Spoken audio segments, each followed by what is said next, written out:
నమస్తే, welcome to Sakshi exclusive. Hi friends, ప్రపంచవ్యాప్తంగా aliens అంటే గ్రహాంతరవాసులు, యూఎఫ్ఓలు గురించి చర్చలు ఎప్పుడూ జరుగుతూనే ఉన్నాయి. అయితే తాజాగా అమెరికా రక్షణ కేంద్రం పెంటగాన్ విడుదల చేసిన ఒక వీడియో ఇప్పుడు విభిన్నమైన మలుపు తిరిగింది. ఈసారి దీనిని కేవలం గ్రహాంతరవాసుల వస్తువుగానే కాకుండా పురాతన గ్రంథాల్లో వివరించబడిన దైవదూతగా విశ్లేషకులు భావిస్తున్నారు. ఆ వివరాలు ఈ వీడియోలో తెలుసుకున్నాం.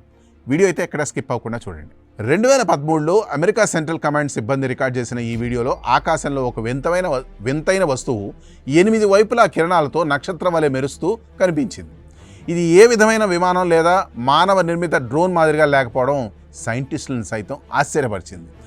ట్రంప్ ప్రభుత్వం చేపట్టిన యూఎఫ్ఓ బహిర్గత ప్రక్రియలో భాగంగా ఈ వీడియోను ప్రజలకు ఇప్పుడు అందుబాటులోకి తెచ్చారు. ఈ వీడియో వైరల్ అయిన వెంటనే అమెరికా కాంగ్రెస్ ప్రతినిధి అన్నా పౌలినా లూనా ఒక రహస్యమైన చిత్రాన్ని కూడా సోషల్ మీడియాలో పంచుకున్నారు.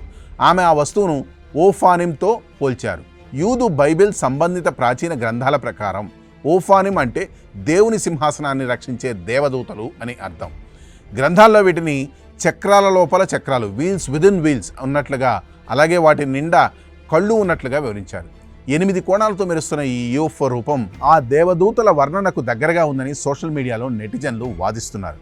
ఈ వీడియోపై ప్రస్తుతం 2 రకాల వాదనలు అయితే వినిపిస్తున్నాయి. ఇది మనం ఇంకా కనుక్కొని అత్యంత అభివృద్ధి చెందిన గ్రహాంతరవాసుల సాంకేతికత కావచ్చని కొందరు శాస్త్రవేత్తలు భావిస్తున్నారు. మరికొందరు దీనిని సైన్స్కు అందని ఒక ఆధ్యాత్మిక శక్తిగా, పురాతన గ్రంథాల్లో చెప్పబడిన అద్భుతంగా అభివర్ణిస్తున్నారు. పెంటగాన్ విడుదల చేసిన ఈ వైల్డ్ వీడియో మానవాళికి తెలిసిన విజ్ఞానానికి ఓ పెను సవాలుగా మారుతోంది. ఇది సైన్స్ ఫిక్షన్ సినిమాల్లో కనిపించే యూఎఫ్ఓనా లేక నిజంగానే పురాతన గాథల్లోని దేవదూతల అనేది ఇప్పటికీ ఒక మిస్టరీగానే మిగిలిపోయింది. దీనిపై మరిన్ని పరిశోధనలు జరిగితే తప్ప అసలు నిజం బయటపడే అవకాశం అయితే లేదు. మరి ఈ యూఎఫ్ఓపై, ఈ చిత్రంపై, ఈ వీడియోపై మీరేమనుకుంటున్నారు? కామెంట్స్లో తెలియజేయండి. That's all for today.